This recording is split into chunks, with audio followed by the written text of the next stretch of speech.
I thought it was supposed to be Friday the 13th. Who says computers don't make mistakes? It's Friday the 13th, stupid. All right, so we're off by a day.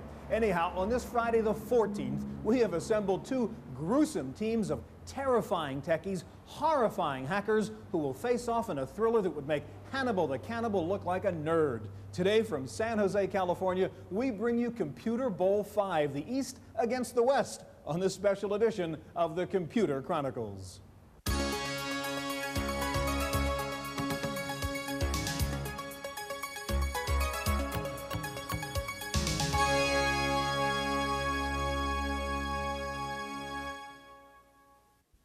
Computer Chronicles is brought to you in part by Intel, microprocessor technology for the software of today and tomorrow. Intel, the computer inside. Additional funding is provided by the Software Publishers Association, providers of educational materials to help manage software. Don't copy that floppy. Good evening, ladies and gentlemen, and hackers of all ages. Welcome to the Computer Museum's 1993 Computer Bowl version 5.0, Computer Bowl 5, presented by the Association for Computing Machinery. We're here tonight in the San Jose Civic Auditorium on Friday the 14th, a night of potential horror for the losing team in this 5th annual contest of computer trivia.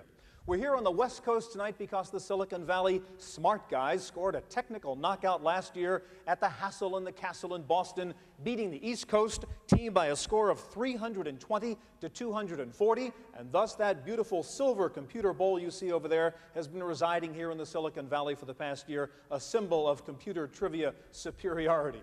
But, however, after 4 years now, after 4 years worth of computer bowl battles, the score is in fact tied.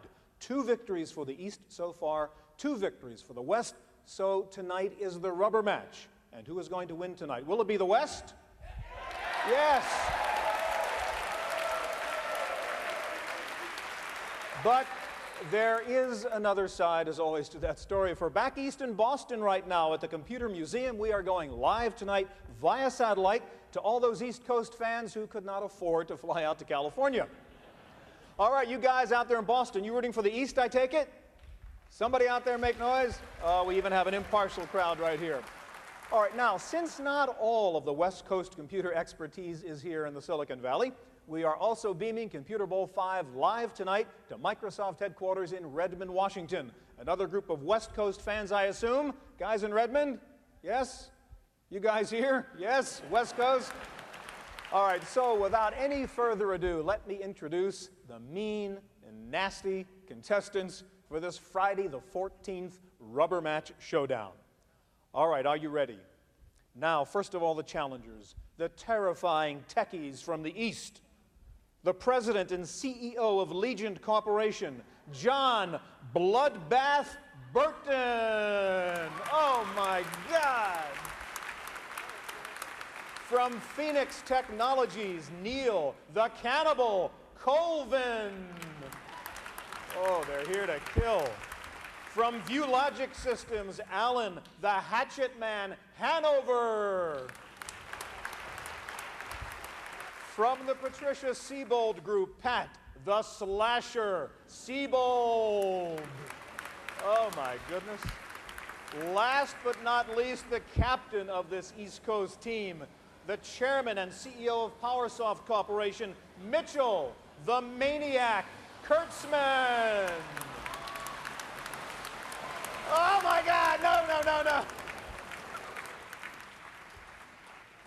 We know what we're in for tonight, folks. All right, oh, can the West Coast team top this? For the horrifying hackers from the West.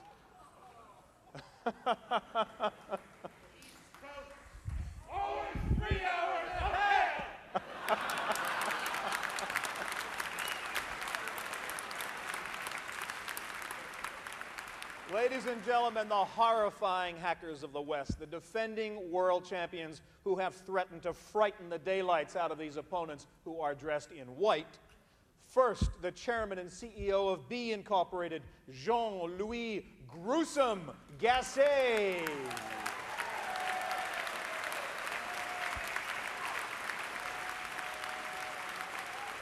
From Go Corporation, Jerry the Killer Kaplan. Oh, these are mean dudes, these guys from the West. Jerry the Killer Kaplan. No messing around with this guy. From Supermac Inc., Michael the Madman McConnell.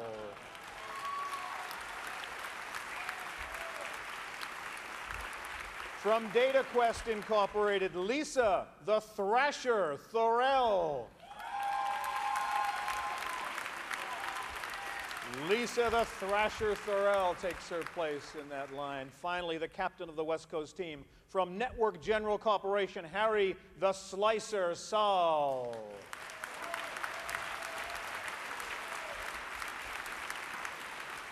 Ladies and gentlemen, and I hesitate to use that phrase, characters, oh my God. No. Hold it, no. This is Worldwide Federation of Wrestling. Could you guys please get in your cages? That's where you belong. Get please into your seats inside our little cages over here right now so we can get Computer Bowl 5 underway. Let me go through the rules here. There are going to be 4 rounds in this Computer Bowl. Round 1, round 2, round 3. You see how easy this is? And round 4, right? It's very simple. In each round, there will be 2 kinds of questions. There are toss-up questions worth 1 point each, and any individual player on either team can answer one of those toss-up questions. If your answer to a toss-up question is wrong, then the player from the other team may try to answer that same question and get the point. If you ring your buzzer before we have finished asking the question, and your answer is wrong, the opposing team will get to hear the full question and then get to answer. So think before you speak, or certainly before you buzz. All right, there are also special bonus round questions. They will be directed to one team only. Each team will have the chance to answer 4 bonus round questions. The bonus round will be multiple part questions worth a total of 3 points. The bonus round questions will rotate from east to west and east, etc. Each side will have 4. The bonus round questions can be answered only by the team captain, though members of the team may consult with the captain before he answers. You must please, gentlemen and ladies, ring your buzzer and be recognized before you answer. I know you're all a bunch of wild guys, but we have to play by the rules here. If you talk before being recognized, you will forfeit your chance, and only the opposite team will get a chance to answer that question, and they will, of course, already heard your answer. Now, since we know how mean and nasty you techies of terror can be, on Friday the 14th in particular, we have invited 2 experts to be our judges for tonight's Computer Bowl. It will be their job to rule on any disputed answers. In the judges' box tonight from the East Coast, from Fluid Incorporated, Dr. David Nelson. And I guess since we're here in a converted basketball court, our judges have become referees tonight, it looks like. All right, sitting in the judges' box also for Computer Bowl 5, representing the West Coast from Asset Management Company, John Schock.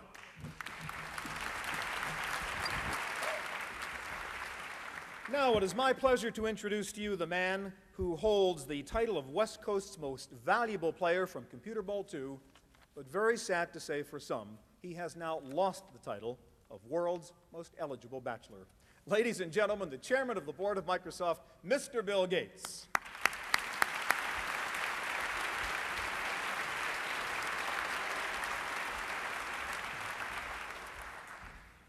Okay, start your brains, ladies and gentlemen. Bill, start with the first toss-up question. In 1978, Ward Christensen and Randy Seuss created a computer first in the city of Chicago. What computer-based innovation did they create? Okay, boy, we're starting with a tough one. All right, let's go to Neil of the East. The X-modem file transfer protocol? No, that is not the correct answer. Anybody on the West like to take a shot at this now? You've got to ring your buzzer, somebody on the West, quickly, if you'd like to answer this question. Computer innovation started in Chicago. Okay, Jerry Kaplan, what's your answer? It was a virtual reality game, wasn't it? No, I'm afraid that's not the right answer either. The score is still 0 here. The answer is the first bulletin board system. The first bulletin board system. Okay, let's go to the second. No, that was a good one. Go to the next question, Bill. PC Letter publishes a vapor list of software products that have been announced but not shipped. One software program holds the record for being on the PC Vaporware list for the longest time, 4 years and 2 months. What program holds this dubious distinction? Was it Lotus 123 for the Macintosh, Microsoft Windows, DBase 4, or OS 2? All right, which of those was longest? All right, we have an answer from Jean-Louis Gasset. Lotus 123 for the Macintosh. Yes, indeed. Lotus 1, 2, 3 for the Mac. Okay. 1 point for the West Coast. The West ahead, 1-0. Next question, Bill. A recent art exhibit at the Georges Pompidou Center in Paris featured a supercomputer that generates real-time images that evolve and change with audience interaction. What supercomputer was used for this exhibit? These are the real tough questions, guys. All right, anybody take a shot at it? Okay, Harry Saul from the West Coast. Cray 1. No, it was not a Cray 1. Anybody from the East like to take a shot at that? Okay, we've got Alan Hanover. What's your answer? Cray XMP. That is not the answer either. The answer is the CM2 connection machine. All right, we're stumping these guys. All right, Bill, let's go to the third question, see how they do. A high-tech executive recently wrote a book having nothing to do with computers. It's about diet and nutrition. The title is The 10% Solution. Who is the author? Is it Ray Kurzweil, Mitch Kapoor, Philippe Kahn, or John Akers? This is not a tough one, guys. 10% solution, Jerry Kaplan, West Coast. I'll guess Ray Kurzweil. Ray Kurzweil is the answer. Ray Kurzweil, okay. It is 2-0 for the West Coast, okay. Now it's time for our very first bonus round, and this bonus round is going to be for the East Coast. Again, you can answer only through Mitch, the captain. You guys can consult. The subject here is computer books, and I'll ask you 3 questions in this bonus round. Each is worth 1 point. Here's the first question. In the book, Colossus, the Forbin Project, an American supercomputer is pitted against a Russian supercomputer. The American computer was called Colossus. What was the name of the Russian computer? Was it Gorbachev,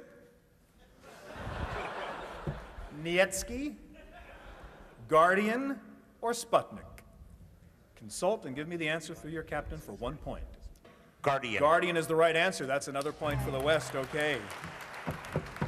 All right, here's a chance for another point, second point in the bonus round. Tracy Kidder wrote a book called The Soul of a New Machine. In that book, hardware designers are called Hardy Boys. What are the software designers called? Quickly, please. I need an answer from the captain, Mitch, right now. Softies. Good idea, but you're wrong. You don't get that one. Micro Kids was the answer to that one. All right, here's a chance, one more chance in your bonus round. There is a bestseller out now, published by Doubleday, and the title is simply Gates. Who wrote the book?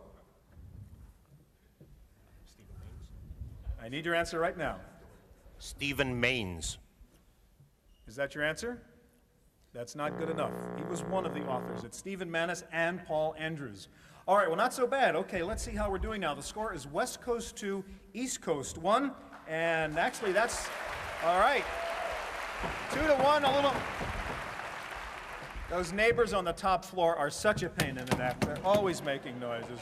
That is the end of round 1. The score is 2 for the West, 1 for the East. We'll be right back with round 2 in just a moment.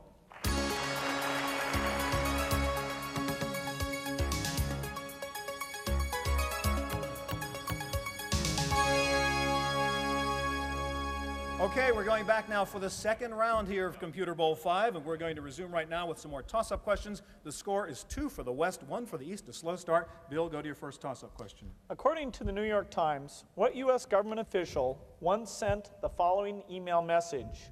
"Oh Lord, I lost the slip and broke one of the high heels. Forgive, please. We'll return the wig on Monday." Was it William Casey, J. Edgar Hoover, Oliver North, or George Bush? Who sent that email message? John Burton on the East Coast. J. Edgar Hoover.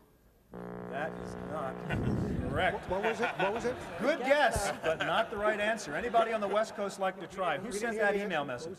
What was his? The answer he gave was J. Edgar Hoover. That was not the correct answer. And I've got a buzz from Jean-Louis Gasset. What is your answer? William Casey. It was not William Casey. Neither of you got it. The answer was Oliver North. Got to think back to those Contra hearings. Okay, next question, Bill. What is the exact number of bytes in a megabyte? Oh, come on. All right, John Burton of the East Coast. 1,096K. That is not correct. Would anybody from the West like to try and answer to that question? How many bytes in a megabyte? All right, Lisa Thorell, what's your answer? 1,024. No. I'm afraid not. The answer is 1,048,576 megabyte. Okay, next question, Bill. It's still 2-1 West. A widely used distributed campus information system originated at the University of Minnesota. The system was named after the University of Minnesota mascot. What is it called? Okay, the name of the campus network system. All right, Mitch Kurtzman of the East Coast. Timberwolf. Timberwolf is not the answer. Anybody from the West like to give it a shot? Okay, we've got a shot from Michael McConnell. Gophers. Gopher is the right answer. Okay, what do you know? All right, 3-1 in this close game here. Let's go to the next one, Bill. Some computers have SCSI ports. SCSI stands for SCSI. What does All right, Harry Saul of the West thinks he knows the answer to that. Harry? Small Computer Systems Interface. Absolutely right. Small Computer Systems Interface. Okay. All right, so the score here in the middle of round 2 is 4 for the West, 1 for the East, and we're going to go to our second bonus round, and this is for you guys up top on the West Coast. You can get 3 more points now, so here's your chance. The subject will be acronyms. Only an answer through the captain, Harry, please. WIMP is a word that used to be applied to George Bush. In computers, WIMP is an acronym. What do the letters WIMP stand for? Consult and answer through your captain, please, right now. We need an answer. WIMP, the computer acronym, which stands for, Harry, I need an answer. Give it a shot. Windows, Interface, Mouse, and Pointer. Not bad, but wrong.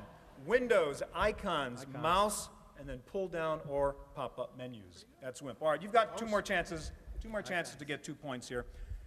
PCMCIA. Need I say more? All right. What does PCMCIA stand for? Personal Computer Memory Card International Association. All right, you've got a point for that one. All right, here's your chance to get 1 more point. ISO is a computer acronym. The letters ISO, what do they stand for? You want to do it in French? Need an answer, Harry. The English version is International Organization for Standards. You guys are smart, absolutely right. IOS in the English version, International Organization for Standardization. All right, 1 more point for the West. The score is now 6 for the West, 1 for the East.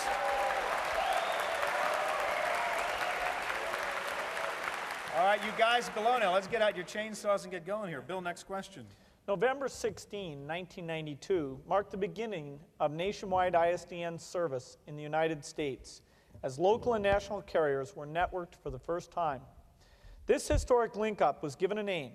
Was it called the Golden Splice, the Silver Spike, the Digital Deed, or the Magic Moment? All right, we have an answer from Harry Saul on the West Coast. The Golden Splice. Golden Splice is the correct answer. Another point for the West Coast. Next question, Bill. Tom Brigham is generally credited with having invented the computer technique called morphing. For his invention, Brigham recently received a Technical Achievement Award. What award did he receive? All right, an answer from Jerry Kaplan on the West. It was the Academy Award, I believe. Sorry, Academy Award Academy you said? Award. That's good enough. An Oscar from one of the Academy Awards, absolutely. That's another point for the West. All right, next question, Bill. Steve Jobs has a daughter whose name is the same as that of a computer. What is... Jean-Louis Gasset. What's the answer? Lisa. Lisa is correct. Another point for the West. Okay, next one, Bill. The IBM 7094 had a light that came on to tell you the oil pressure was low. What was the oil used for? All right, Harry Saul of the West Coast. Cooling the memory. That's absolutely right, cooling the core memory. All right, the score is 10 for the West. It is 1 point for the East. We're going to move ahead now. And Bill, I'm going to get to the next bonus round question because we're having to slip ahead a bit and catch up. All right, this is a bonus round for the East Coast. All right, guys, you got a chance to get 3 points here. The subject of this bonus round is Microsoft. What is the name of the data compression feature that is used in Microsoft's new version of DOS 6.0? An answer from the Captain Mitch. Double space. Double space is right. 1 point for the East Coast. We're up to 10-2. All right, here's a chance for another point. In 1985, several Japanese computer companies hoped to introduce computers into the U.S. market using a new operating system that was written for them by Microsoft. What was the name of that operating system? Mitch? MSX. MSX right again. Another point for the East Coast. All right, here's a chance for one more point in this special bonus round. According to U.S. News and World Report, quite a few Microsoft employees have become millionaires by virtue of their ownership of Microsoft stock. How many Microsoft employees own at least $1 million worth of stock? Is it 15, 150, 500, or 2,000? 2000. 2,000 is correct, okay. Somewhere between 2,000 and 2,200, I'm told. All right, we're going to go back to the toss-up questions. The score right now, you caught up a little bit, guys. 10 for the West, 4 for the East. Bill, go ahead. Cartoonist Scott Adams sometimes puts his internet email address between the panels of his nationally syndicated comic strip. What comic strip does he draw? That's the question, guys. All right, Mitch Kurtzman from the East Coast. Ren and Stimpy.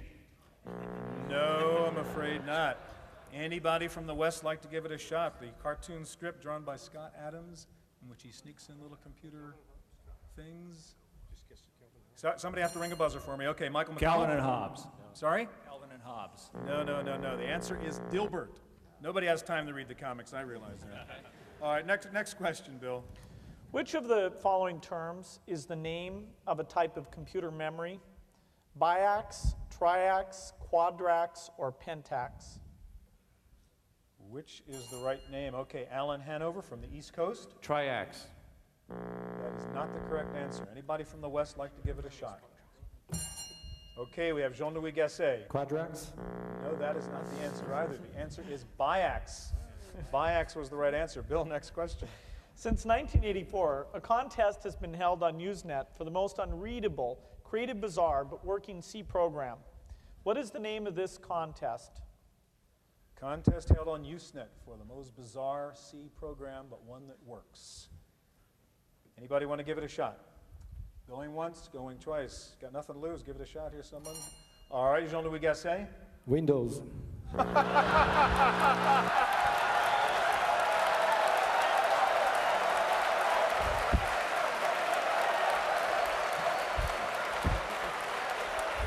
We'd love to give you a point for that, but we can't. I'm sorry, Jean-Louis.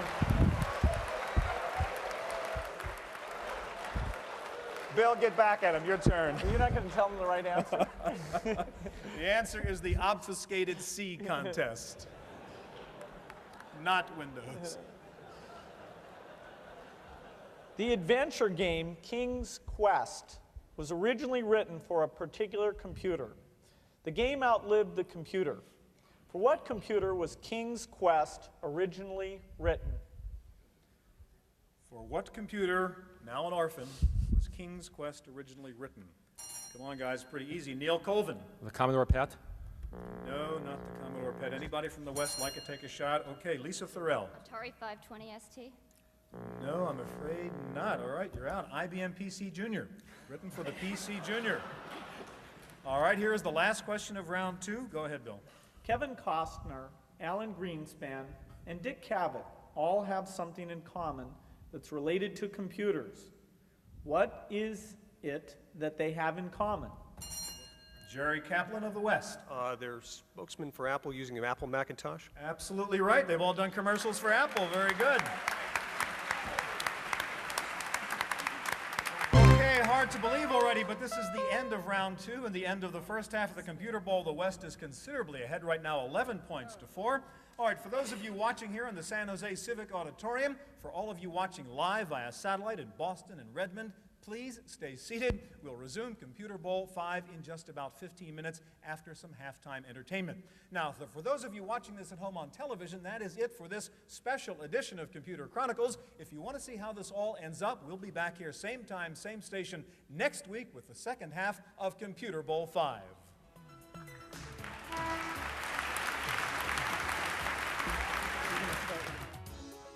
Computer Chronicles is brought to you in part by Intel, microprocessor technology for the software of today and tomorrow. Intel, the computer inside. Additional funding is provided by the Software Publishers Association, providers of educational materials to help manage software. Don't copy that floppy. Videocassette copies of this program are available. Computer Chronicles also publishes a companion newsletter containing details on products demonstrated and information on program topics. To order a videocassette or a newsletter, call 1-800-799-4949 or write Computer Chronicles. Please specify program subject for tapes. All orders include a free software program for auditing software use and information on the definitive guide to keeping your organization's software legal.